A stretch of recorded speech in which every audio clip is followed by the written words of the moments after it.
हमारे साथ कैराना की सांसद इकरा हसन चौधरी मौजूद हैं। हम उनसे बात करते हैं। पार्लियामेंट का सेशन खत्म हुआ है। पक्ष और विपक्ष में, सरकार और अपोजिशन में काफ़ी हंगामा आ रही देखने को मिली। आपका पहला एक्सपीरियंस है, पहली बार पार्लियामेंट में पहुंची हैं, क्या महसूस करती हैं और क्या देख रही यही देखिए, वहाँ पर बैठे ही हम इसलिए हैं कि सवाल हों और जवाब मिले हमें। तो जिस तरीके से माहौल देखने को मिल रहा है, विपक्ष मजबूत है इस बार, और मजबूती से ही सवाल जवाब होते मिलेंगे।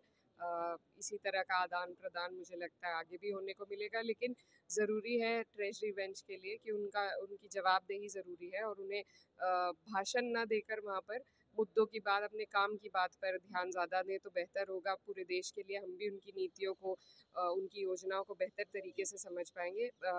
विपक्ष का काम सवाल उठाना है, लेकिन ट्रेजरी बेंच का जो काम है वो अपनी नीतियों के बारे में बात करना और अपनी योजनाओं को समझाना है, ना कि भाषण देने का काम है।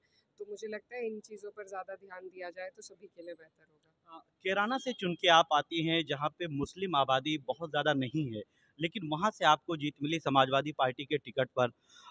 कैसे कम्बिनेशन बिठाएंगे, हिंदू मुस्लिम को साथ लेकर कैसे चलेगी आप? देखिए, मुझे बिल्कुल हर बिरादरी से और हर वर्ग समाज से मुझे आशीर्वाद मिला है।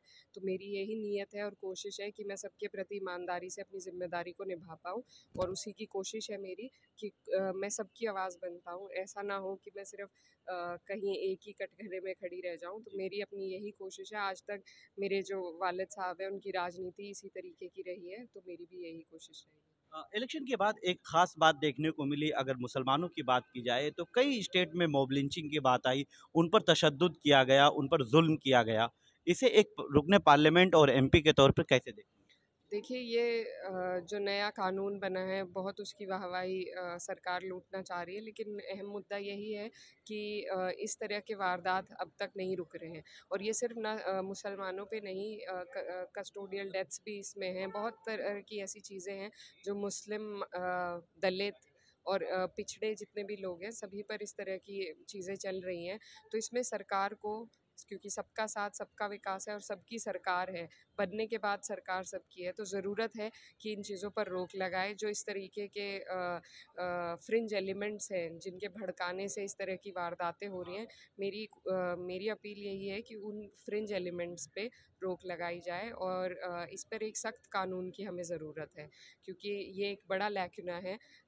आप किसी को इसमें चिन्हित नहीं कर सकते। इसमें कई जगह पर चार्जशीट दाखिल नहीं हो पाती है। बहुत तरीके के ऐसे मुद्दे हैं जिनको, क्योंकि नया लॉ भी इसी महीने से शुरू हुआ है, तो उसके अंतर्गत कहीं न कहीं तब्दीली लाकर इसके जुडिशियल प्रोसेस को जल्दी करना चाहिए। एक सवाल उठता है कि जब यूपी की बात कर लेते हैं कि मुसलमानों ने खास तौर पर समाजवादी और कांग्रेस के अलायंस को वोट दिया, लेकिन टिकट बंटवारे की जो बात थी उसमें एक सवाल उठा कि मुस्लिम नुमाइंदगी कम है, पार्लियामेंट में भी 4% है, और उसके बाद टिकट बंटवारा भी कम हुआ। अब जिस पार्टी से आप ताल्लुक़ रखती हैं, उस पार्टी फोरम पर अगर बात रखने की नौबत आती है या आपको मौका मिलता है, तो फिर असेंबली इलेक्शन 2027 के लिए क्या फार्मूला होगा? देखिए, हर सीट का अलग समीकरण होता है, और हर सीट पर ये हमारी जो पार्टी का शीर्ष नेतृत्व है, ये उनका फैसला है। इसमें मैं कहने वाली कोई नहीं हूँ। जहाँ जो सबसे बड़ा, जिसकी दावेदारी बेहतर होगी, जो पार्टी के लिए काम कर सकेगा, तो उसे ही वो टिकट भी दिया जाएगा। तो मुझे लगता है हर जगह का समीकरण अलग होता है, हर जगह की केमिस्ट्री अलग बैठानी पड़ती है। और जिस हिसाब से इस बार टिकट बँटे थे, पीडीए के ऊपर बँटे थे, पिछड़े दलित अल्पसंख्यकों के ऊपर, और मुझे लगता है बहुत बड़ी कामयाबी हमारी पार्टी को हासिल हुई है। तो इसमें कोई कमी हमें इस तरीके की नहीं लगती है। जहाँ जिसका अधिकार था वहाँ उन्हें टिकट मिले, भागीदारी सबको मिली, हर जात बिरादरी को मिली, तो ऐसा नहीं है।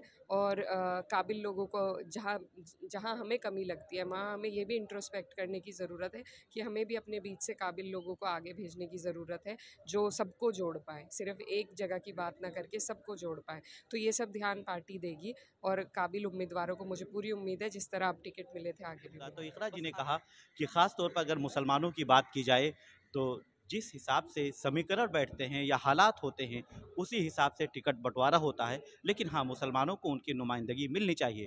मैं निसार अहमद खान, भारत एक्सप्रेस, दिल्ली।